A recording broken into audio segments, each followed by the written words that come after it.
감사합니다. 이 시간에는 스테반 황 목사님 나오셔서 미국 필라델피아에 있는 웨스트민스터 신학교를 졸업하셨거든요. 그래서 그 학교 설립 동기와 발전 과정 설명하시고 오늘 마무리하도록 하시겠습니다. 감사합니다.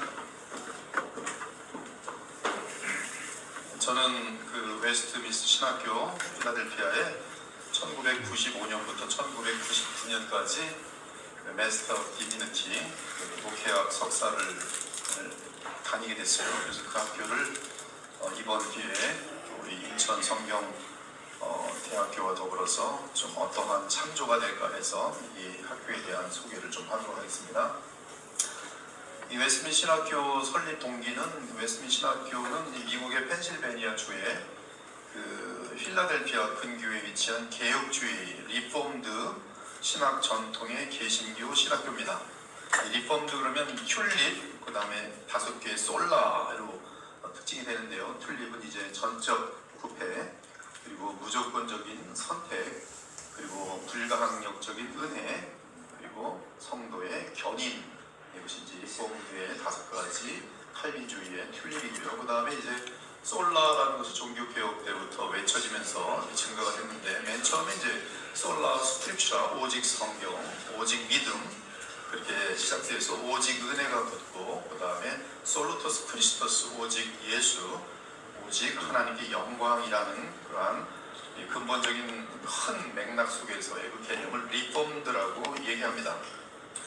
이 학교가 지금 웨스트민스터 신학교의 그 사진을 한 장 가져왔고요. 이 설립 배경을 보면 이 신학교는 1929년에 세워졌어요. 프린스턴 신학교에서 사실 갈라져 나오게 되면서 1929년에 세워졌는데요. 이 프린스턴 신학교는 아까 그 윤사무엘 목사님께서 프린스턴 학교를 나오셨거든요. 근데 그 프린스턴 신학교는 이 원래 하버드에서 시작이 됩니다. 하버드가 이제 청교도의 신학에서 유니테리아니즘, 즉 성삼위 하나님이 아닌 일신론적인 하나님을 주장하게 되면서 하버드가 이제 거기서 이제 갈라져 나오는 데가 이제 예일이 됩니다. 그리고 예일에서 또 이 데빗 브레이너가 어떤 영적 각성에 대해서 그가 외치며 선교하게 될 때에 거기에 대해서 이제 데빗 브레이너를 제명하게 되면서 예일 대학에서 이제 떨어져 나오면서 세운 학교가 뉴저지 대학입니다. 1812년인데 그때 그 학교가 프린스턴 신학교가 되겠어요. 이 프린스턴 신학교가 이제 근본주의, 현대주의 논쟁에 부딪히게 됩니다. 이 근본주의, 현대주의 논쟁은 자유주의적 방향을 프린스턴 신학교가 1920년대와 1930년대에 걸쳐서 취하게 되면서 그때 프린스턴 신학교 내의 교수진들 중에 7명이 사임하고 나와서 1929년에 웨스트민스터 신학교를 설립합니다. 그 7명은 그레션 메이첸, 존 머리, 코넬리우스 반틸, 로버트 윌슨, 오스왈드 앨리스, 폴 울리, 네드 스톤 하우스예요. 이 근본주의와 현대주의 논쟁이 가장 중요한데요. 이것은 1920년대와 1930년대에 미국 장로교회, 지금 북장로교라고도 하는데 미국 장로교에 대해서 분열을 초래한 논쟁입니다. 기독교의 근본적인 주제에 대한, 지금 근본주의라는 말이 굉장히 부정적으로 사용되고 있지만 20년대하고 30년대는 근본주의라는 것은 기독교에서 근본적으로 믿어야 되는 5가지 주제를 놓고 싸우게 되는 것이에요. 그래서 그 근본주의적인 5개를 지키고자 하는 사람들이 이제 지금 자유화되고 있는, 현대화되고 있는 프린스턴 신학교를 떠나게 됩니다. 그 내용은 이제 성경의 권위, 그 다음에 예수 그리스도의 십자가의 죽음, 부활, 대속에 대한 논쟁이고요. 근본주의자들은 이 기독교 정통신학의 5가지 근본 교리를 지지합니다. 그 5가지 교리는 축자 영감설에 기반을 둔 성서무호설, 그리고 예수의 신성, 예수님의 십자가의 성격은 대속이라는 것, 어떤 삶의 본이 아니라 사랑의 어떤 희생적인 정신이 아니라 우리의 죄값을 대신 치르시는 하나님 앞에서의 공이라는 사실, 그리고 예수의 육체적 부활과 재림, 그리고 예수의 동정녀 탄생입니다. 반면에 현대주의, 즉 자유주의는 1920년대까지 유럽 신학계를, 그리고 1930년까지 미국 신학계를 지배하게 됩니다. 이 자유주의 신학은 현대 정신을 신학에 반영하면서 이 철학 같은 것들이 그때 다 이제 이 기술과 과학이 극도로 이성이 발전되게 되면서 이 현대 정신을 신학에 반영하여 현대인들이 이해할 수 있는 방식으로 진보적으로 기독교를 재해석한 것이, 이때 자유주의 신학은 복음의 근본 핵심을 상실하고 기독교를 계시에서 윤리로, 말씀에서 합리로 전환시켰습니다. 이때 기독교의 근본 교리를 수호하고자 하는 근본주의적인 그 현대 철학에 물든 자유주의 신학과 큰 논쟁을 벌이게 되는 것이죠. 그것이 이제 아까 말씀드린 근본주의, 현대주의 논쟁이. 아무튼 개신교 내에서는 시대를 초월한 기독교 정통 교리의 유효성을 주장하는 근본주의자와 이 새로운 과학적 발견과 시대의 도덕적 변화에 맞게 기독교 신앙 체계를 적응시켜야 한다고 주장하는 현대주의자들이 충돌하였습니다. 처음에 이 분열은 개혁교회 내에서만 국한돼서 특히 프린스턴 신학교를 중심으로 일어났어요. 이때 프린스턴 신학교가 자유주의 방향으로 나아가고자 한 것이죠. 이에 근본주의 교수진이 프린스턴 신학교를 떠나 1929년에 필라델피아의 웨스트민스터 신학교를 설립했습니다. 그러나 그 영향은 곧바로 미국 전역에 확산되어 미국에 있는 거의 대부분의 개신교 교단에 영향을 미쳤습니다. 루터교는 처음에는 영향을 받지 않았지만 결국 이 근본주의, 현대주의 논쟁에 휘말렸고, 이 논쟁은 계속적으로 대부분의 미국 개신교의 분열로 이어졌어요. 이 1930년대 말 당시 신학적 자유주의 지지자들은 이 논쟁에서 승리합니다. 그리고 승리함으로 말미암아 미국의 주류 개신교 신학교, 출판사, 교단들이 전부 다 이 독일의 영향을 받는 그런 자유주의 신학으로 많이 펼쳐지게 돼요. 이에 주류 교단으로부터 탈퇴한 보수적인 기독교인들은 독자적인 출판사들을 만드는데 존 더반 같은 것들이 그러한 예고요. 대학도 바이올라가 이럴 때 이제 대학교로 이제 떨어져 나옵니다. 리버티 대학교도 마찬가지고요. 신학교도 그 당시 이제 달라스 신학교나 플러 신학교 등이 설립되게 되죠. 하지만 1970년 정도에 와서는 미국에서 다시 보수 개신교가 크게 성장하게 되면서 남침내교, 지금 남침내교의 힘은 대단합니다. 그 다음에 PCA가 1973년에 이 미국 장로교로부터 나오게 되면서 여성 안수 문제와 함께 나오게 되면서요. 지금은 PCA가 미국에서 가장 지금 굉장히 굉장히 힘있게 성장하고 있는 그러한 교단입니다. 아무튼 근본주의와 현대주의 논쟁으로 인해 프린스턴 신학교를 떠난 교수진들에 의해 1929년에 웨스트민스터 신학교가 서게 됐어요. 이미 언급한 것처럼 그때 프린스턴 신학교를 떠난 교수는 7명인데 다음과 같습니다. 한번 얼굴을 보여도록 하죠. 이 7명이 나이가 20대입니다. 20대 뿐이 안 돼요. 여기 첫째가 존 머리입니다. 존 머리. 이 스코틀랜드 출신이고요. 연표를 보면 1898년에 1975년에 돌아가셨어요. 제가 있을 때도 이 존 머리가 있었습니다. 조직신학 교수예요. 조직신학 교수. 그리고 이들은 거의 다 처음에 오자마자 이 PC USA에서 교단을 탈퇴하거나 면직됐기 때문에 교단을 만듭니다. 그래서 메이첸과 이러한 지금 첫 번째 7명의 그 프린스턴을 탈퇴한 교수들은 이제 OPC, 오소독스, 프레스비테리안 철치, 이 미국 정통 장로교단을 만들죠. 이 교단, 프린스턴 신학교의 교단 신학교는 이제 미국 장로교회 PC USA 그 뿌리는 같지만 지금 이 프린스턴 학교하고 프린스턴 신학교는 뿌리는 같은데 완전히 지금 운영은 독립돼서 운영합니다. 대신에 이제 뭐 도서관이나 운동장 같은 경우는 같이 사용하고 있어요. 그러나 지금은 이제 완전히 분리되어 있다고 보면 되겠어요. 존 머리라는 사람이 나오고요. 둘째가 코넬리어스 반틀입니다. 여러분들은 아마 지금 이 웨스트민 신학교에 설립한 분들에 대해서 지금 처음 이름을 듣는지도 모르겠어요. 그러나 이들이 지금까지 100년이 넘도록 100년 가까이 주는 그 영향력이라는 것은 지금 조금 이따가 이제 보게 되겠지만 이제 많이 확인할 수 있을 거예요. 이 코넬리어스 반틀은 이 화란 출신입니다. 철학자예요. 철학자이면서 신학자입니다. 이분의 그 이제 가장 중요한 것은 프리서포지션이라고 하는데 이 한국말은 전제적 변증학 교수입니다. 이분은 나중에 북미 기독교 개혁교단에 이제 속하게 돼요. 그 다음에 세 번째 이 프린스턴에서 나온 학자는 로버트 디 윌슨입니다. 이분은 미국 출신이고요. 그리고 구약학자입니다. 고등 비평을 반대하면서 웨스트민스터에 합류하죠. 즉 이제 그 독일에서의 그 자유 신학은 성경은 이제 짜집기를 했다. JDP라는 그러한 논리를 가지고 성경의 영감 같은 것들을 부인할 때 이들은 이제 고등 비평을 오히려 반대하면서 성경은 하나님의 말씀이다. 그 외침 속에서 구약 학자임에도 불구하고 이제 웨스트민스터로 합류하게 됩니다. 구약학 교수예요. 로버트 딕 윌슨.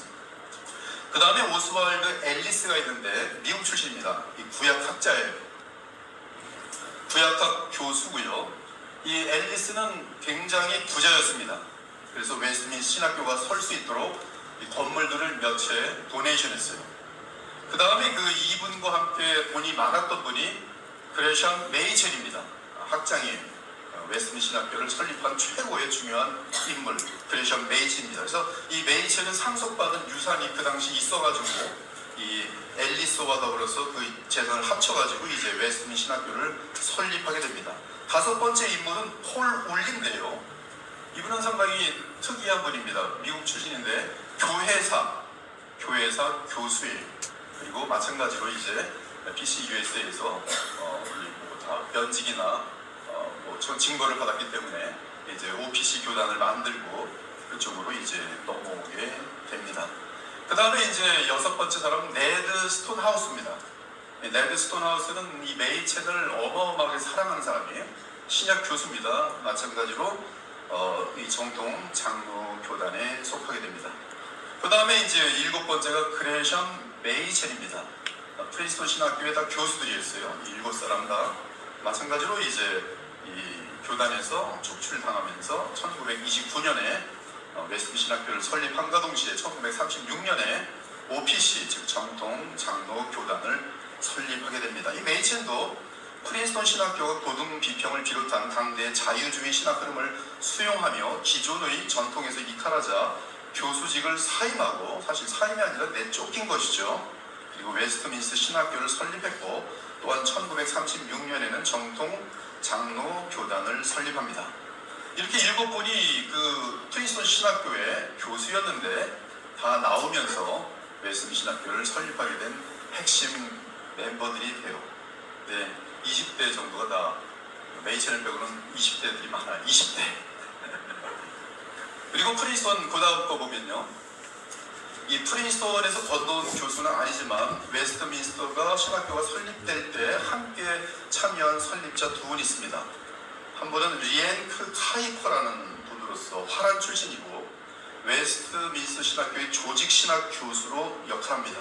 그리고 단지 2년만 있다가 칼빈 대학 총장으로 넘어갑니다. 이분은 RCA, 리폼드 크리스찬리티 그쪽으로 넘어갑니다. 미국 개혁교회가 되겠어요. 또 다른 분이 있는데 앨런 맥네일, 혹시 이름 들어보면 목사님들은 좀 이런 교회사에 좀 관심 있는 분들은 아마 이름들을 다 알 거예요. 이 앨런 맥네일은 구약 교수입니다. 정통 장로교회를 설립하는데 같이 기여했고요. 근데 이분은 1937년에 전천년설과 술 반대를 주장하면서 이 헤럴드 레어드, 그 다음에 맥킨타이어, 칼 맥킨타이어, 롤랜드 아메스와 함께 페이스 신학교를 설립합니다. 1937년이 OPC 교단이 만들어진 다음 해에 이들은 이제 술, 담배 문제, 웨스트민스터 신학교는 그것은 그냥 신학의 본질의 문제가 아니까 넘어가자. 아니다. 술과 담배 문제는 신학교가 분명하게 해줘야 된다 하면서 갈라지게 되는 그런. 그래서 그들은 이제 나와서 이 앨런 맥네이도 나온 것이고요. 맥킨타이어 나오면서 바이블 장로 교단을 설립하게 됩니다. 그리고 신학교는 페이스 신학교를 설립하게 돼요. 페이스 신학교에. 그 다음에 이제 추가적으로 구약 교수로 저명한 에드워드 J 영이 있습니다. 이분은 1936년에 웨스트민스터 구약 교수가 돼요. 에드워드 영, E.J. 영이라고 하는데 정말 구약 커멘터리 주석에 보면은 E.J. 영의 그 역할이라는 것은 굉장히 엄청납니다. 엄청납니다. 정통성 있고 굉장히 힘 있는 권위적인 구약 교수로서. 근데 이분은 1935년에 웨스트민스터 신학교를 졸업하고 그리고 정통 장로교회에 가입하시게 되면서인지 웨스트민스터 신학교의 구약 교수로 활동하게 됩니다. 1931년에 웨스트민스터 신학교 창립 멤버들이 사진을 찍었어요. 그 다음 걸 보면 여기 보면은 이 맨 앞에 이제 여러분 쪽에 볼 때 맨 앞에서 왼편, 맨 앞에서 왼편 여기 제일 무슨 조그만 무슨 그 영화에 나온 그 학생처럼 보이는 친구가 있는데 이 사람이 네드 스톤하우스입니다. 네드 스톤하우스. 네, 네드 스톤하우스인데 이때 나이가 29살이. 그 다음에 그 네드 스톤하우스 옆에 조금 어르스러워 보이는 무슨 색입니까? 이거 무슨 하여튼 특이한 양복색을 입고 있는 분이 바로 오스왈드 앨리스예요. 이분은 51세입니다. 구약 교수. 그 다음에 가운데 이제 앞줄의 가운데 앉아 있는 분이 그레샴 메이첸 51세로서 신약 교수이면 총장입니다. 뭐 아직 총장이라고 부르긴 그렇죠. 학장입니다. 학장. 그 다음에 이제 이 왼편에서 오른쪽으로 해서 네 번째 앉아 있는 분, 좀 화가 난 듯이 이렇게 앉아 있는 분, 이분이 폴 울리 29살입니다. 교회사 교수예요. 그 다음에 맨 옆에 맨 아래쪽에 저쪽 끝에 있는 이분이 여러분에게는 익숙하지 않겠지만 제게는 뭐 최고의 정말 어떤 철학자요 학자로 마음속에 새겨지는 건데 코넬리우스 반티라는 사람이 36세입니다. 그리고 뒷줄에서 왼편에 있는 사람이 이제 존 머리라는 사람, 존 머리 또는 존 머리인데 32세예요. 그 다음에 이제 뒤편에 왼쪽에 있는 사람이 오른쪽에 있는 사람이 앨런 맥네이 구약 교수입니다. 이렇게 젊은 사람들이 1929년부터 1931년 요 지금 2년 후에 이 지금 창립 멤버들이 사진을 찍은 것인데요. 이 사람들이 아까 우리 목사님 설교하시고 또 말씀하신 것처럼 정말 40년 후에 50년 후에 어떻게 변했는지를 보면 우리 모두는 너무너무 놀랄 수밖에 없어요. 그럼 이 신학교의 특징은 무엇인가?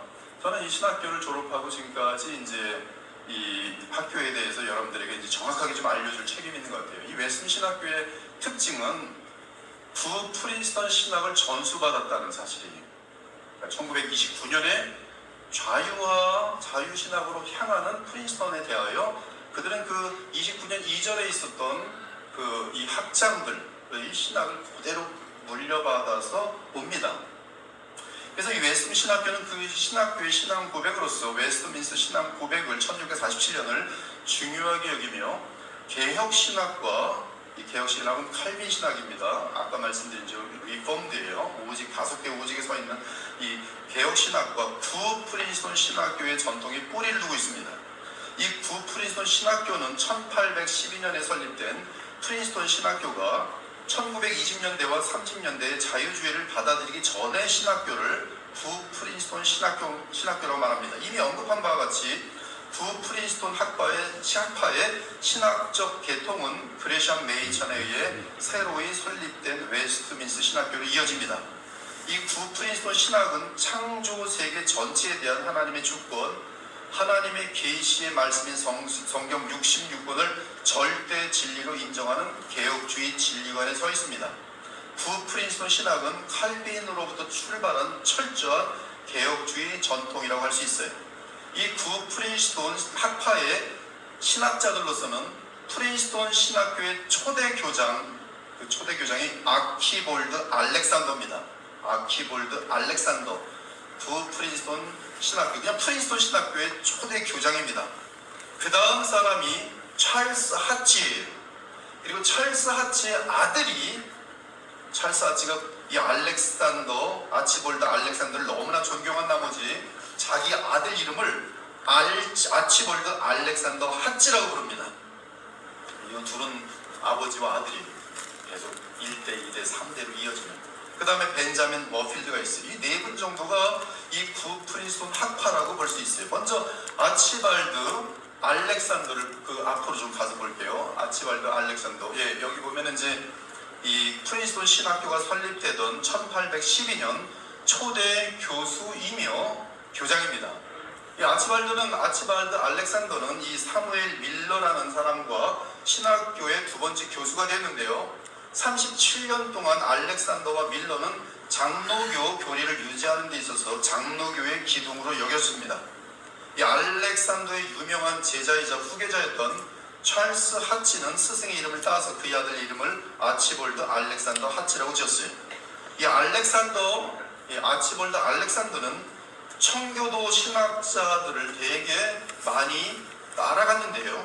이 알렉산더, 즉 아치볼드 알렉산더가 존경하고 따른 그의 스승벌이 되는 청교도 학자로는 존 플라벨, 프랜시스 트레틴, 그리고 존 위더스턴 등이 있어요. 이것이 프린스턴 신학교의 초대 학자는 아치볼드 알렉산더예요. 그 다음에 그 뒤를 이어서 찰스 하치가 등장하는데요. 그는 프린스턴 신학교에서 조직 신학을 대표합니다. 1851년부터 1878년까지 프린스턴 신학교의 학장으로 있었어요. 그는 프린스턴 신학을 이끌며 19세기 동안 미국에서 정통 칼빈주의 신학 전통을 이끌었던 대표적인 인물이었습니다. 그는 하나님의 말씀으로서 성경의 권위를 강력히 주장했어요. 찰스 하치. 대단합니다. 이 찰스 하치는 지금 서던 베프티스트 사람들 전부 다 존경하는 사람이에요. 프린스턴 교장인데도 프린스턴이죠. 그는 하나님의 말씀으로서 성경의 권위를 강력히 주장했어요. 그의 많은 사상들이 근본주의자들과 복음주의자들에 의해 20세기에 받아들여졌습니다. 그리고 그의 아들 아치볼드 알렉산더 하치도 그의 뒤를 이어 프린스턴 신학교의 학장이 되었고 조직신학 교수로 섬겼어요. 이 세월이 흐르면서 찰스 하치의 신학은 구 프린스턴 신학의 정체성으로 인정받게 됩니다. 찰스 하치 조직신학 교수로서 그는 곧 구 프린스턴의 신학이에요. 그야말로 구 프린스턴 신학은 찰스 하치의 신학이라고 할 수 있습니다. 찰스 하치의 조직신학은 한국의 박형룡이에요. 박형룡이 아니라 박형룡이라고 해서 이 장로교 보수의 큰 별이라고 불리는 박형룡 박사에게 가장 큰 영향을 끼칩니다. 박형룡 그리고 찰스 하치의 제자이고요. 그리고 그것 때문에 박형룡은 우리 합동측 초대 교장이죠. 이 한국 장로교 교회의 기초가 개혁주의 신학이 되는 가장 중요한 요인이 됩니다. 그것이 찰스 하치. 그 다음에 벤자민 워필드가 있는데 이 벤자민 워필드는 네덜란드의 아브라함 카이퍼와 헤르만 바빙크와 더불어서 세계 3대 칼빈주의 신학자 중 한 사람입니다. 세계의 칼빈주의 신학자로서 세계의 최고 유명한 세 사람은 벤자민 워필드, 아브라함 카이퍼, 그리고 헤르만 바빙크입니다. 근데 이 벤자민 지금 워필드는 이 3대 칼빈주의 신학자 중 한 사람으로서 프린스턴 신학교에서 1887년부터 1921년까지 교수로 재직을 합니다. 그는 철저하게 칼빈주의적 태도로 신학에 임했어요. 무엇보다 이 워필드는 자유주의에 대항하여 성경 무오설, 성경은 하나님의 작품으로서 오류가 있을 수 없다는 것이 그것을 이 학문적으로 또 논리적으로 그리고 정통성에서 수호한 학자입니다. 즉 성경의 절대 권위를 지지하는 신학 이론을 정립한 신학자라고 볼 수 있어요. 로마 카톨릭 교회 교황 무오류성에 맞서서 성경의 무오류성을 밝혔습니다. 그는 성경이 영감되었다는 사실이 성경의 독특한 권위를 부여한다고 주장했어요. 그는 교회가 가르쳐야 하는 신앙 고백으로서 웨스트민스터 신앙 고백, 웨스트민스터 소요리 문답, 웨스트민스터 대열이 문답이라고 주장하며 이 고백은 개혁주의의 가장 탁월한 열매라고 말합니다. 그러므로 개혁주의를 따르는 자들은 이러한 신앙 고백에 대해서 말할 수 있도록 되어 있습니다. 정교하게 성립된 개혁신학의 고백은 로마 카톨릭 교회의 오류를 지적하는데 매우 날카로운 칼날 같다고 주장하였으며 그는 청교도 학자들 중에서 존 오웬, 토마스 굿인, 그 다음에 스티븐 찬옥을 높이 평가했습니다. 이 그레샴 메이체는 1906년부터 1929년까지 프린스턴 신학교에서 신약학을 교수하며 구 프린스턴의 찰스 하치와 벤자민 워필드의 구 프린스턴 신학 전통을 계승합니다. 그러면서 그는 현대주의의 성소 고등 비평학을 비판했어요. 그는 현대주의에 대해 불관용의 원칙을 고수했고 1929년 프린스턴 신학교를 떠나 웨스트민스터 신학교를 세웠고 1933년에 북장로교로부터 분리된 독립선교부를 세웠고 1936년에 정통장로교회를 세웠어요. 메이천이 프린스턴 신학교를 떠날 때 그에게 부모에게서 물려받은 재산이 있었습니다. 그는 폴 울리와 1929년에 웨스트민스터 신학교를 설립했어요. 메이천이 그 신학교를 세울 때 아무런 교단과의 연결을 맺지 않았습니다. 웨스트 신학교는 처음부터 교단 신학교가 아니, 지금도 교단 신학교가 아닙니다. 중간중간에 재정이 없어서 너무나 힘들 때가 많지만 그때마다 기도하면서 이 교단에 들어가면 교단을 이 메이첸하고 그 창립자들이 겪었기 때문에 언제든 잘릴 수 있다는 거예요. 우리는 신학교로 진리를 소화한다. 지금까지도 교단 신학교가 아닙니다. 물론 메이첸은 1936년에 미국 정통 장로교를 설립하는데 주도적인 역할을 했습니다. 사실 메이첸은 존 홉킨스 대학과 프린스턴 신학교를 거쳐서 독일 마르부르크 대학과 괴팅겐 대학에서 공부했습니다. 그는 당시 유명한 자유주의 신학자인 빌헬름 헤르만에게 배우면서 신학적 정체성에 대해 많은 고민을 갖게 됩니다. 그러나 그 고민 끝에 마지막 결국 정통 신학으로 돌아오게 되죠. 그는 미국으로 돌아와 프린스턴 신학교에서 신약학 교수로 재직하며 기독교의 기원, 그리스도의 동정녀 탄생에 대한 중요한 논문과 단행본을 발간하면서 학문적 탁월함을 인정받게 됩니다. 그리고 그가 저술한 신약 성서 헬라어 문법, 저도 여기 외민 출신은 전부 다 이제 그 헬라어 문법으로 공부하는데 거의 100년 동안 헬라어 공부의 표준서로 사용되어 있습니다. 무엇보다 그의 대표작이 기독교와 이 자유주의, 리버럴리즘, 크리스천티언 리버럴리즘이라는 책이 있는데 이 책은 20세기 교회를 움직인 100권의 책 중 하나로 선정된 책입니다. 지금도 많은 이 젊은이들이 그 책을 읽으면서 도전을 많이 밟고 있어요. 그의 이 걸작 작품은 정통 기독교에 대한 고전적 변론으로서 출판 이후 지금까지 셀 수 없이 많은 그리스도인의 사고에 깊은 영향을 미쳐왔습니다. 이 메이첸에게 직접 교육을 받은 한국 신학자는 이제 김치선이라는 분이 있어요. 혹시 아시는 분인지 모르겠는데 김치선, 박윤선 성경 주석에 한국이 내놓은 최고의 학자 중에 한 분이 박윤선. 웨스턴 신학교는 하여튼 첫 번째 특징이 뭐냐면 프린스턴 신학을 그대로 계승하였다. 그래서 첫 번째 특징이고요. 두 번째 특징은 웨스턴 신학교는 프린스턴 신학을 계승했을 뿐만 아니라 화란 신학의 거장인 게르알더스 보스의 성경 신학과 그 다음에 코넬리우스 반틀의 전제주의 변증으로 유명합니다. 이것이 웨스턴 신학교의 두 가지의 엄청난 특징입니다. 즉 게르알더스 보스의 성경 신학, 비블리컬 티얼러지, 그 다음에 코넬리우스 반틀의 전제주의 변증으로 유명합니다. 이 두 특징은 웨스턴 신학교의 기둥이에요. 두 개의 기둥. 이 성경신학은 성경 자체가 계시의 발전성을 갖고 있다고 보며 그리스도를 중심으로 전체 성경을 해석하는 기틀을 갖는 것이고, 이 전제주의 변증은 기독교를 변증하는 변증법으로서 기독교 믿음이 이성적 사고의 바탕이 되어야 정상적인 사고가 가능하다는 주장입니다. 즉 인간은 하나님의 말씀인 성경을 전제로 하지 않으면 인간 경험에 대해 그 어떤 이해도 모순이 된다는 주장이에요. 그러므로 불신자들은 절대 진리인 성경을 전제하지 않으므로 그들은 이성적으로 균형 잡힌 추론이 불가능하다고 주장하는 것이 전제주의 변증학입니다. 한편 게르알더스 보스의 신학은 웨스트민 신학교의 신학의 근간을 이루는데요. 그래서 보스는 웨스트민 신학교를 이해하는 데서 대단히 소중한 신학자입니다. 게르알더스 보스.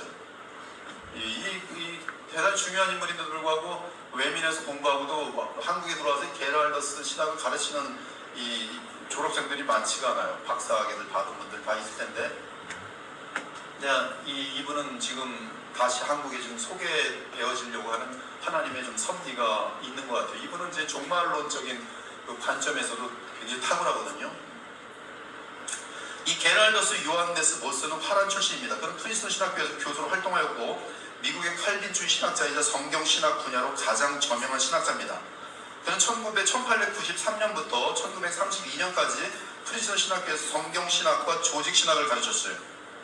그는 당시 독일에서 시작된 역사 비평학도 주의 깊게 보면서 개혁주의 신학에 근거하여 성경 중심적 신학의 원리에 충실하였습니다.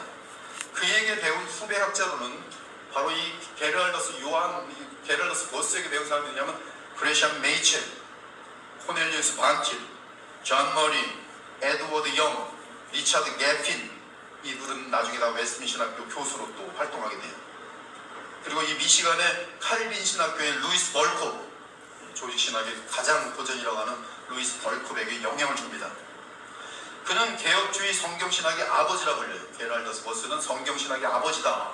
즉 성경의 점진적인 계시성 가운데 그리스도가 절정에 있다. 그리스도를 중심으로 성경을 볼 수밖에 없도록 하는 그런 구조를 갖고 있어요. 이 그가 쓴 저서로 게랄더스 개혁교의학, 성경신학, 바울의 종말론, 구약의 종말론, 예수의 자기계시록이 있습니다. 그의 신학에서 가장 중요한 개념은 이미 임한 하나님 나라, 그러나 아직 임하지 않은 하나님 나라에서 예수님의 재림과 함께 예수님의 하나님 나라가 완성되는 것으로 가르치는 이미와 아직, 그래서 already, not yet 이런 틀을 제공한다는 점에서 이 게랄더스 버스 신학이 엄청난 그런 구조를 갖고 있습니다. 그리스도의 십자가 속량과 부활 승천하심으로 하나님 나라가 임하였고 지금 진행 중이며 주의 재림으로 영원한 영광에 이르게 될 것이다. 특히 이 게랄더스 신학에서 가장 중요한 틀은 언약입니다. 커버넌트. 그래서 그는 언약 신학자라고 불립니다. 행위 언약은 하나님께서 에덴 동산에서 아담과 관계를 맺으신 언약이고 그가 언약을 행위 언약을 깨트림으로 하나님은 인류를 구원하기 위해 은혜 언약을 맺으십니다. 그 은혜 언약이 깨어진 행위 언약을 회복하고 완성하는 그리스도의 복음이, 그리고 창세전에 성삼위 하나님의 언약이 있었는데 그것을 구속 언약이라고 하며 그 언약에 의해 이 세상 역사는 진행되고 있다고 보는 것이죠. 이에 구속사가 있고, 구속사는 것은 리덴티브 히스토리, 구속사, 하나님께서 구약도 보면 자기 백성들을 구원하시는 역사 속에 자기 하나님의 계시가 나타난다는 것인데요. 이 구속사가 있고 그 구속사의 절정은 십자가와 부활이며 그 역사적인 그리스도의 구속을 성령께서 구속 언약에 따라 적용하는 것이 각 신자에게 나타나는 구원의 여정이라고 말합니다. 아무튼 그는 웨스트민스터 신앙 고백서와 조화를 이루는 언약 체계를 정립하고 그 체계 속에서 성경신학과 하나님 나라의 종말론을 세웁니다. 종말은 그리스도의 십자가의 속량과 부활로 이미 시작되었고 이제 주의 재림과 함께 심판과 영광의 그 날이 일 것이. 그 다음에 코넬리우스 반틸은 화란 출신인데요. 웨스트민스터 신학교에 이 게랄더스 버스가 있고 코넬리우스 반틸이 이 웨스트민스터 신학교의 두 기둥인데요. 코넬리우스 반틸은 화란 출신입니다. 그럼 웨스트민스터 신학교에서 변증학을 가르친 신학자입니다. 그의 전제주의 변증은 웨스트민스터 신학교의 유일한 특징이에요. 그 학교에서만 그 전제주의 신학을 하든 독특하게 또 배워요. 이 프린스턴에서 교수직을 시작하였지만 동료 교수들과 함께 웨스트민스터 신학교를 세우고 그곳에서 43년을 가르쳤습니다. 그는 1972년 은퇴하기 전까지 웨스트민스터에서 변증학과 조직신학을 가르쳤어요. 이미 설명한 것처럼 전제주의 변증 방법은 기독교 계시에 대한 믿음이 이성적 사고를 위한 유일한 기초라는 것이, 즉 전제주의는 먼저 성경은 하나님의 계시라는 것을 바탕으로 두는 것입니다. 사실 그는 인간은 전제를 떠나서는 인간 경험에 대해 이해할 수 없다고 주장합니다. 그러므로 어떤 전제를 취하느냐에 따라 사람의 사고와 경험 해석은 다를 수밖에 없다는 것이, 진화론을 전제로 하면 모든 것이 진화론으로 해석되는 것이고 창조론을 전제로 하면 창조로 다 해석되는 것이죠. 오직 성경 계시를 믿음으로 먼저 바른 전제를 세울 때 그때서부터 바른 사고와 경험 해석이 가능하다는 것이. 한국의 신학자 박윤선 목사는 반틸의 변증 개념을 계식 의존 사색이라고 번역하고 그의 가르침을, 박윤선은 이 반틸의 수제자입니다.